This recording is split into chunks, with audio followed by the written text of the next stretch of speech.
We are ready. Awesome sauce. Okay, so the other day I was consuming and researching content for my own stuff, and John Cheplak had put a post about something, and um it was a brief post, and it was actually he had made a comment underneath somebody else's post. Somebody had said something about something that they did this year, or because of yada yada yada. And then his comment was, I just pulled it.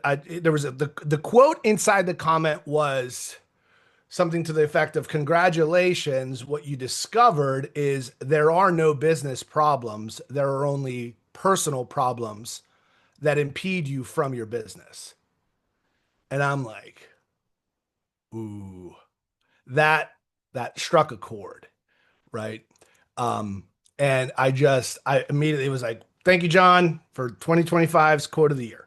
Right? Way to wrap up the season and really set up for next season. So as I brought that quote in, I just started journaling and mind dumping, and I was just pulling back from like all of my years of coaching and all of the conversations that I've had with high performers, and then those unfortunately who I wasn't able to connect with to help them grow in whatever way, and then like trying to let go, okay, like, so what was the core issue? What was the cause? What was the symptom, if you will, that I wasn't able to get through, etc. And invariably, it always came down to one of these six issues that we have to deal with every year, all year, when it comes to becoming the best version of ourselves, right? And so it goes back to, there are no business problems. There are only personal problems that show up on your P&L, that show up in your business. And I put together a little presentation for y'all, and will, let's go through it because, I love tools. Dum, da, dum. All right. So your business problems, they're just personal problems in disguise. And the way this shows up for so many of us, and let me figure out how to click through, is the hidden truth is that when your foundation is weak, everything on top of it crumbles. And what happens is so many people build up systems, processes, this and that, when underneath it all, at its core, if you're not sound and solid, then these things show up in your P&L. And oftentimes our reaction to that is looking for the external source or the issue, and externalizing all of our challenges when it all starts from within. And so there are six things that show up often. And so the first one is, what happens is oftentimes our calendar shows up as a mirror of who we are still, and not a strategy. What does that mean is, so when I run into agents or people that say they don't have time, it shows up in a couple different ways. One of them is their inability to say no, right? So they confuse being valuable as opposed to providing value. So especially with newer leaders, and this happened for me as well. I was so insecure as a leader, I had to be the source of everyone's answer. And so I had an inability to say no when somebody needed help. I would stop what I was doing to help them, which goes into the second one, which is the fear of disappointing people. Because then if I'm managing everybody else's issues, I don't have to worry about my own. And that's actually not leadership, it's people pleasing. And it's a huge trap for a lot of us.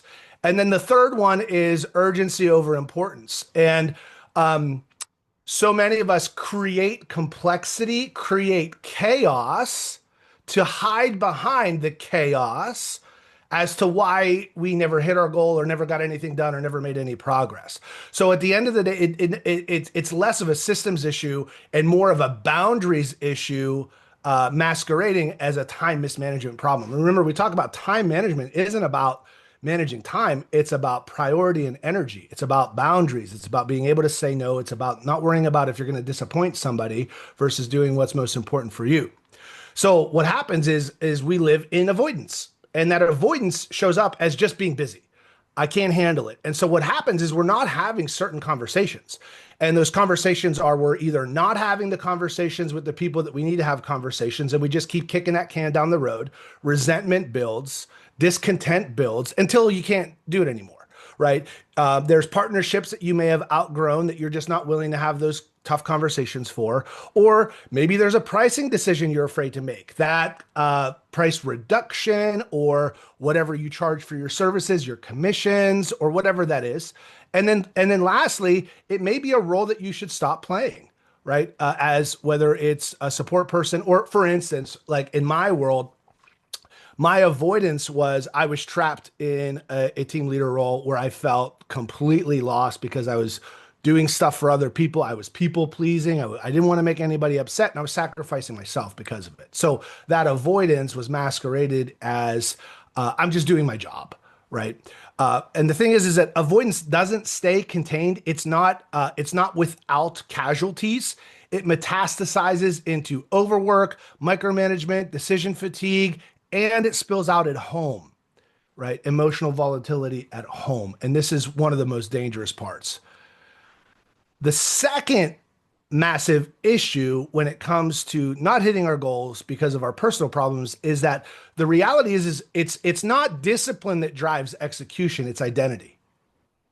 And what happens is, oftentimes we masquerade discipline, but it's identity. And the struggle is that we can only maintain the actions to the level of belief that we have in ourselves. At some point, your gap in whether or not you believe or you actually feel like you are who you say you are will either keep you moving forward or show up in like sabotage, in a lot of different ways. So number one, the surface struggle is you have a lack of consistency and poor follow through because of scattered focus. The real problem is that who you say you are and who you're being, they don't match. They don't match, right? Who you're how you show up either online or how you show up to your team isn't actually who you're being when no one's watching. And the result is new strategies keep failing because the person running them isn't stable, hasn't landed or felt comfortable in their being, right? So it isn't a productivity problem. It's an integrity problem that shows up as inconsistent execution. We're not scattered. We're not ADHD. We're out of integrity. We're out of our identity. Because think about it. Like when you're in alignment, you're locked in.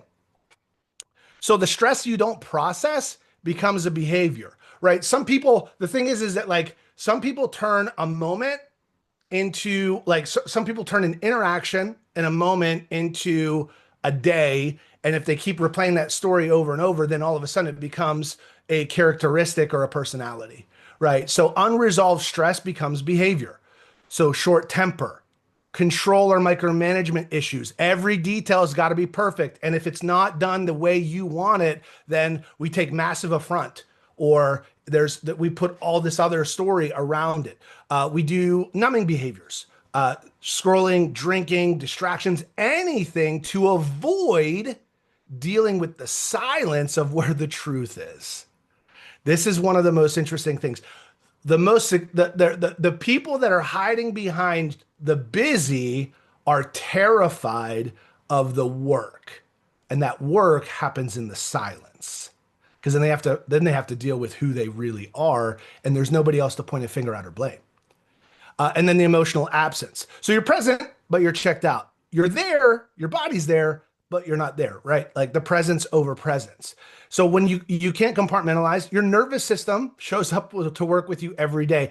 And the thing is that the more out of alignment you are with your behavior and stress, the faster your capacity drains, the faster your battery drains. So you could hide this for a moment, but then here's where it comes into play. The people that you say you're doing this for, they don't get the best of you. They get what's left of you. They get the blinking red light at the end of the day, as opposed to if you're operating in integrity and you don't have any stress because you're moving forward, having the conversations that need to be have. You are different when you're home because you've got more left in you. When you don't have to fight showing up not who you are.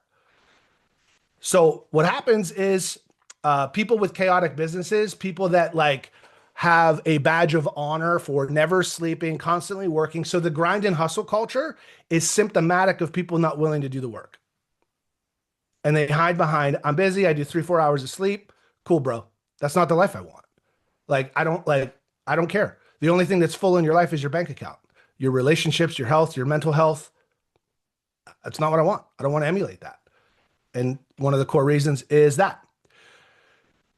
Next massive issue is you can't scale what you're escaping from. What happens is we say we want freedom, we want impact, and we want time. But what we're actually using work for is to avoid stillness, to avoid the conversations that we have at home, and to ignore our body's health signals.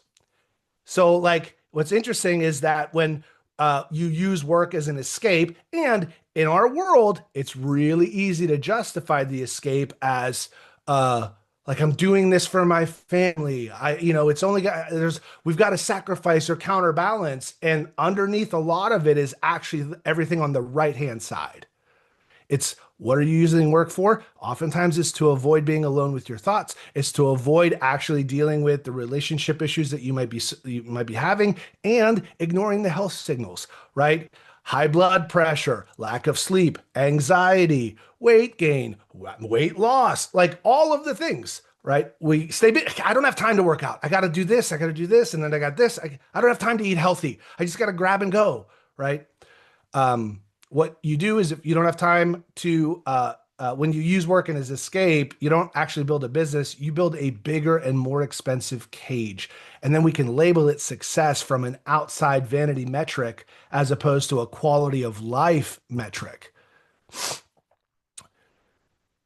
The biggest challenge is oftentimes we flip this over, right? We gauge our leadership based on our business performance and our team culture and our clarity, and then we negate the regulated nervous system or the personal foundation, and it's backwards. And there's a reason why number 5 is the widest at the bottom, and the foundation, our personal foundation, is most important, then followed by a regulated nervous system, because your kids don't care about revenue. They don't care about your funnel. And your body doesn't care what your goals are, how many units you said or committed to, or what your GCI is. If your foundation cracks, everything falls apart. Everything, right? So strong businesses are byproducts of regulated leaders. And here's the 6 personal problems that we just went over again are these: calendar chaos, strategic avoidance, identity fracture, unprocessed stress, using work as an escape, and then having our priorities inverted, where we're working on our professional metrics as opposed to really like nailing our personal metrics.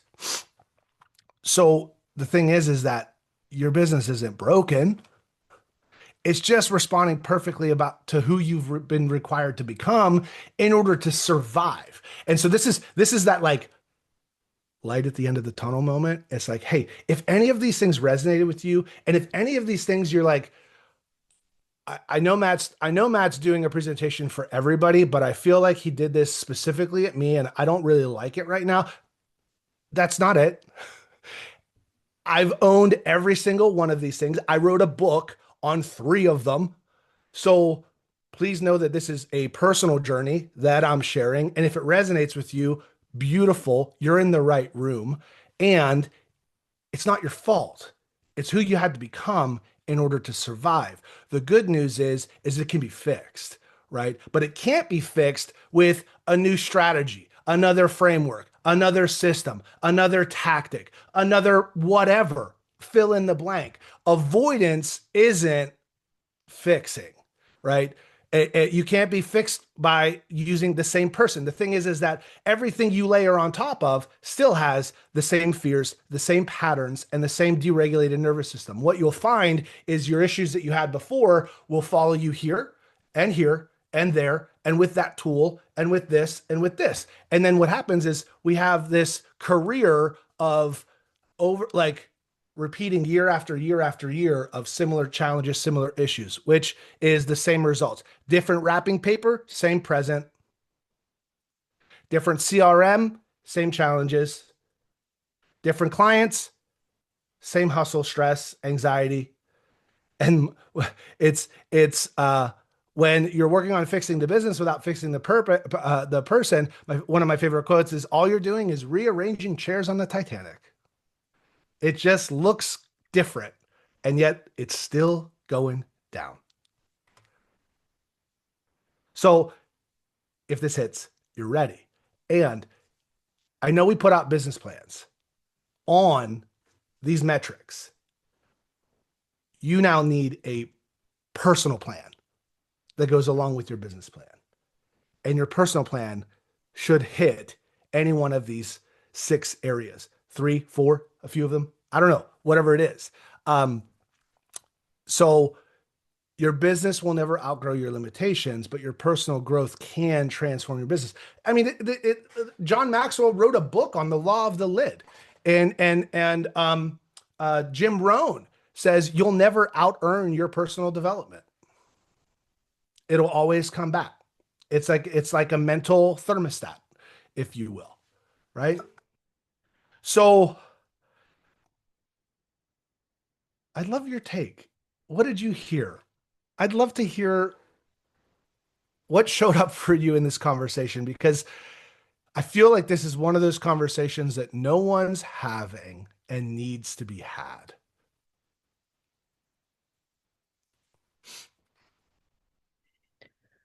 So very much felt like that was a personal, not in a bad way. I needed to hear it. No, I actually didn't feel defensive at all, but I was like, did Matt like secretly write this to encourage me to This is decades of data, hundreds of people, personal anecdotes. again, very, very like taken very well. Like just one of those oh shit moments. Like, yep, yep. And it's something right? I hear it for all the different groups that we're part of, coaching groups that I'm a part of. Like it's very much like it all starts with you. That's the message, right? It all starts with you. So we know it. It's just really hard to like stop and take care of it. I don't know. I don't know how else to say it other than like just slow yourself down and do what you got to do to take care of you. Mhm. I think sometimes the stopping, like one of my favorite quotes that you said, probably in our very first coaching appointment, however long ago that was, you said that overwhelm is just the lack of a plan. And that has stuck with me so much that anytime I'm feeling overwhelmed, I start to look for things like this, like where do I need to fix it? But sometimes I'm like, that's going to be a lot of work to slow down and stop fixing that. I'm going to just pretend to not be overwhelmed and just keep on going. And because it's just like Michelle said, making yourself slow down and do the things. And I'm not always great at that. So it's a good reminder.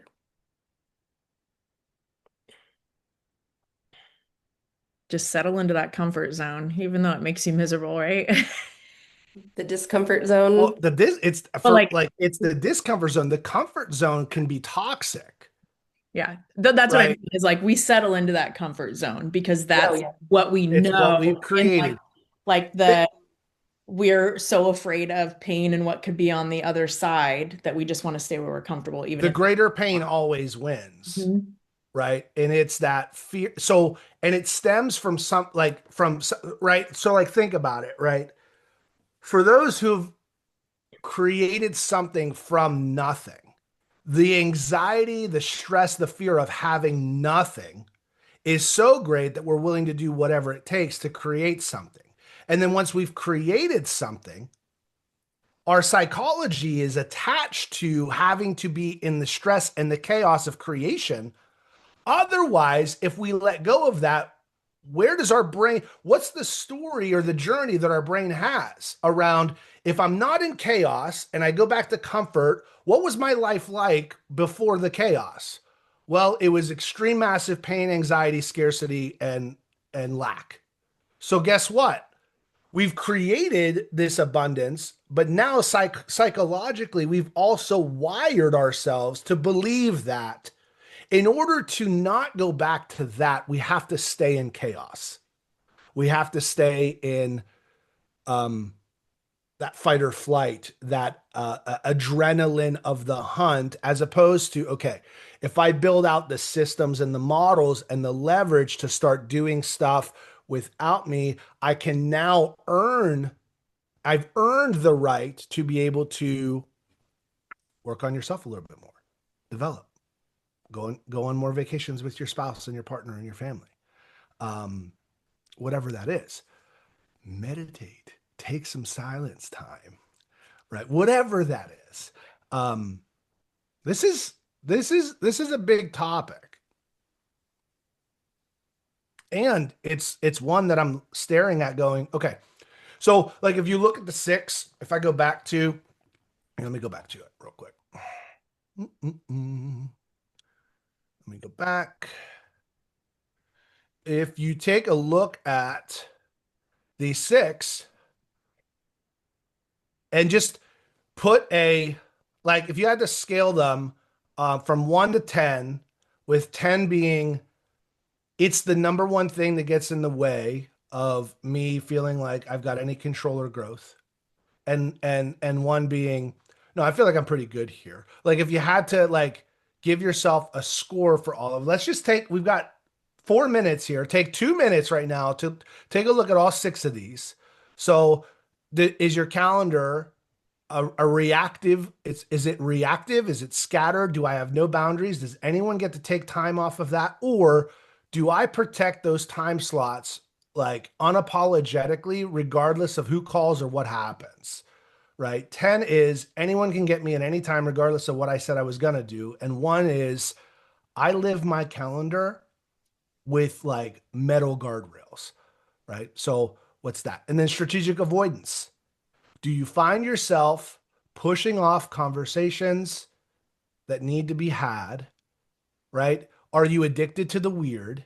Are you afraid to call it out or to have a candid conversation, a carefrontation, if you will, and just live in your beliefs about what's going on, regardless of how they make you feel? Because, like, confronting it would be just a nightmare, because you might be right, as opposed to maybe I'm wrong, right? So a 10 is I avoid everything, and a 1 is no, I'm really comfortable in having those conversations. I don't do weird, right? Number 3, identity fracture. Do you catch yourself saying, posting, meme spamming, all these things, and then your life is not that? Or is who you are who you say you are 24/7? Do you keep the promises to yourself in public and in private? Do you have a list of things that are non-negotiable for you, that regardless of how you feel, they get done? That's a 1. And then a 10 is no. No, I'm rhetoric. I meme post. It's affirmations for me. One day, hopefully, if I post enough, maybe I'll believe enough to become that person.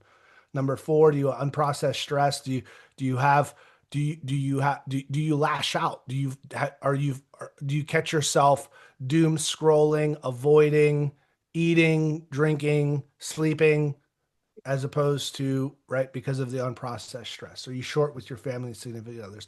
Do you use work as an escape? Do you build a cage, call it freedom, and say, there's no way you can expect me to do that. I got to do this. This is the life we built. You knew this coming in. This is what we signed up for.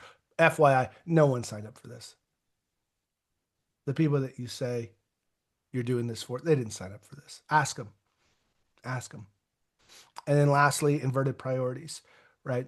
Are you worried more about the leading indicators and the lagging indicators, as opposed to the foundation underneath? So if you scored yourself, now ask yourself, okay, cool.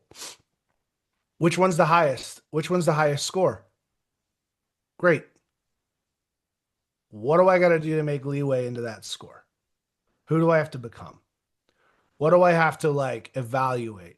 What's the deep work that I need to commit to over the next 30, 60, 90 days to then move that from, let's say, from an 8 to a 6, from a 9 to a 6, right? How can I move it 3 points? How can I make progress, which is which progress, any steps or progress, right? How do we triage our opportunity, if you will? And then get with your coach, get with your accountability partner, create a plan, and then commit to it. And do one thing every day towards it. Stay accountable.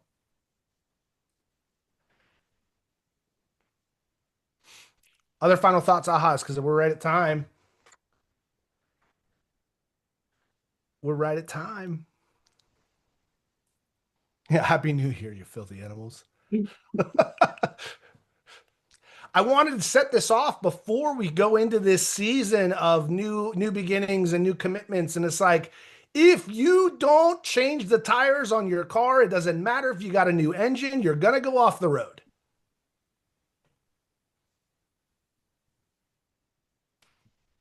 And if you don't know how to drive, a Ferrari isn't going to get you there faster. It will kill you sooner.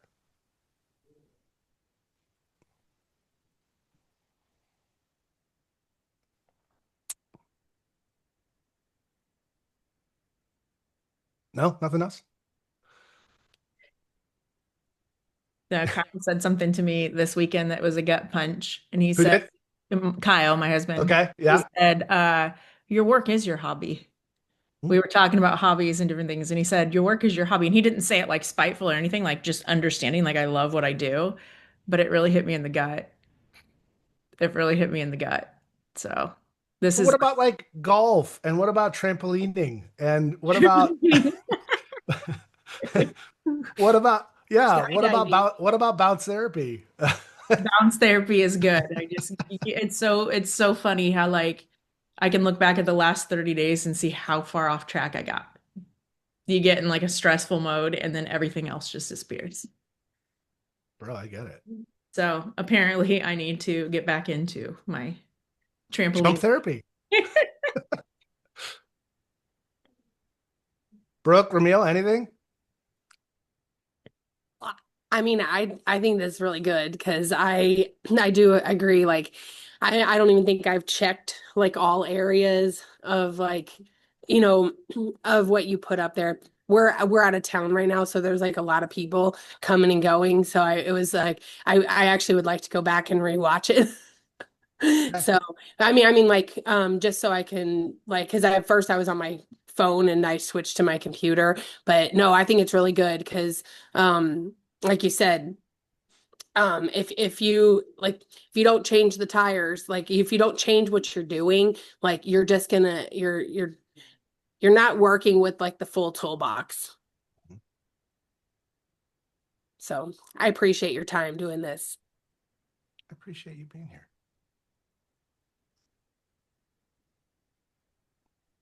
All right, G, what do you got?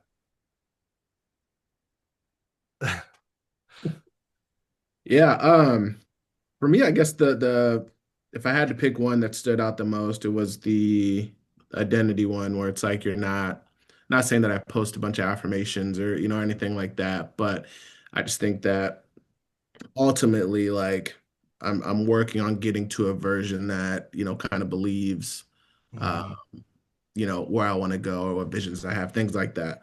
And one of the things that I wrote down was like I need to like niche down finally, you know what I mean, and stop trying to attract everyone. It's one of those things you hear a lot, but for whatever reason, it's just nothing that I or something I've never taken the time to do. And it takes a lot of energy. You talked about like the energy that you're spending. Um, On the randos. yeah, on just random things. And so a lot of what you said, kind of boiled down to that for me is just like I need to ultimately work on my alignment and, get aligned so that my energy is, going to the right places and so that they can be in the right places, like you said, like at home and different things like that. Right on. All right, guys. So no call Wednesday, Avi. We doing call Friday? We back at it?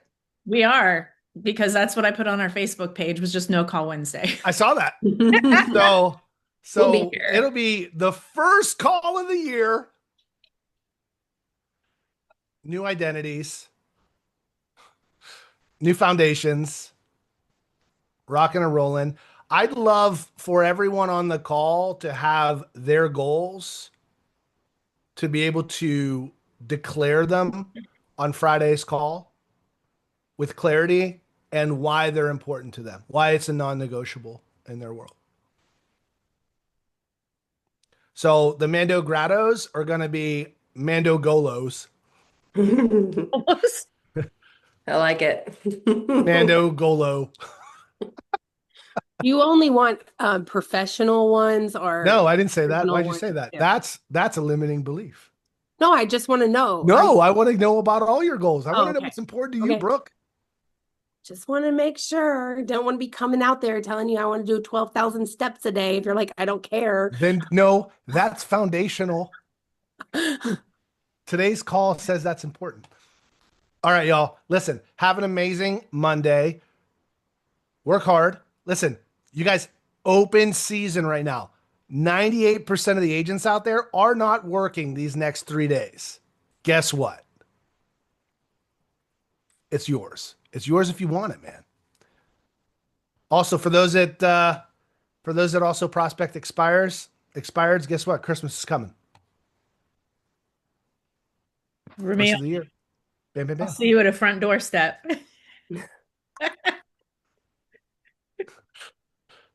All right, guys. Have an amazing all of it. Bye. Later.